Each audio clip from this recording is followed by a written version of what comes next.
आजादी पाए, लेकिन काले अंग्रेजों से आजाद हम नहीं हुए हैं। जो हमारे महापुरुषों ने सपना देखा था, डॉक्टर भीमराव अम्बेडकर जी, महात्मा गांधी जी, सरदार पटेल जी, फुले जी, वो सपना उनके हमको पूरे करना है। पूरे तभी होंगे जब हम लोग जागरूक होंगे। हर घर से आजादी पासी बनेगी, हर घर से सरकारी बाई बनेगी, हर घर से भगत सिंह निकलेंगे, तब जा करके हमें आजादी मिलेगी। नहीं, आजादी नहीं मिलने वाली है। सबसे पहले हमको आजादी हमें अपने घर से लेना पड़ेगा, अपने समाज से लेना पड़ेगा, अपने मोहल्ले से लेना पड़ेगा, अपने रिश्तेदारों से हमको लेना पड़ेगा। जब हमारे घर की बहन बेटियां निकलती हैं तो सबसे पहले परिवार उंगली उठाता है कि अरे देखो उसकी औरत को, देखो उसकी बिटिया को।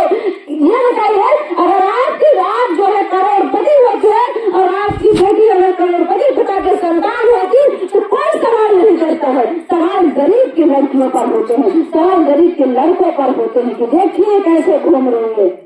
और सवाल करने का मौका आप और हम देते हैं, क्योंकि जब हम नहीं बोलेंगे तो किसी के माई की लाल की औकात नहीं है तो कोई हमारे बच्चों पर, हमारे परिवार पर उंगली उठा दे। उठाएगा कोई? नहीं उठाएगा। तो ये आपको सीखना है। मेरे भी पिता थे, मेरे भी माँ, जब कोई बोलता भी बता देते थे कि मेरी बेटी है, आपको दिक्कत क्या है? इसलिए लोग हमें बहुत कुछ बोले हैं।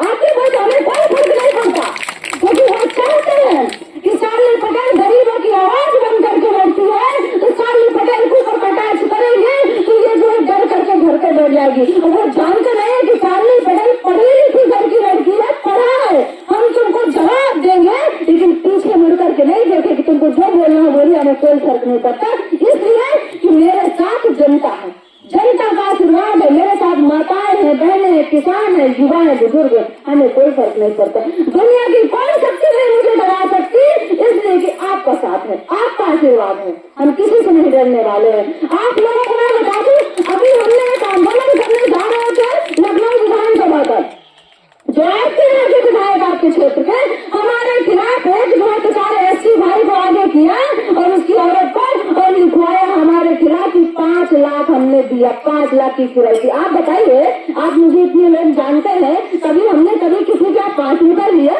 कोई मुझे बता दे, यहाँ बैठे हैं, कभी मांगा किसी से आपको 5 रुपए? आप बताइए, आपके हमारे घरों में 5 लाख रुपए रखा है क्या? रखा है लोग के घर पे?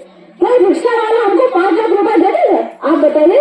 तो जानते हैं 80 का जो दुरुपयोग हो रहा है ना, वो बड़े लोग कर रहे हैं, आपको बरगला रहे हैं। तो आप उनकी बातों पर मत आइए, इसलिए बताए वो बरगला रहे हैं, लेकिन कोर्ट में आपको खड़ा होना पड़ेगा, जज के सामने आप जाएंगे, गालियां आपको मिलेंगी। जब आप पंजी लगाओगे तो जब जांच होगी तो उनका सजा आपको मिलेगी। ये जो लोग है ना बरगलाने वाले, ये आपका साथ नहीं देंगे। किसी पर भी आप हैसियत इज्जत जब आप पीड़ित हो, जब आपके साथ अन्याय हो, बिल्कुल लड़ाई हम आपके साथ है, लेकिन किसी के कहने पर कोई बड़ा नेता कहे, कोई बड़ा आदमी कहे चलो उस पर लगा दो, तो ऐसा कभी मत करिएगा, ये गलत बात है। हमको जो मिला है हम अपने अधिकारों का उपयोग गलत नहीं करेंगे, हमें जो अधिकार मिले हैं संविधान का हम सही उपयोग करेंगे।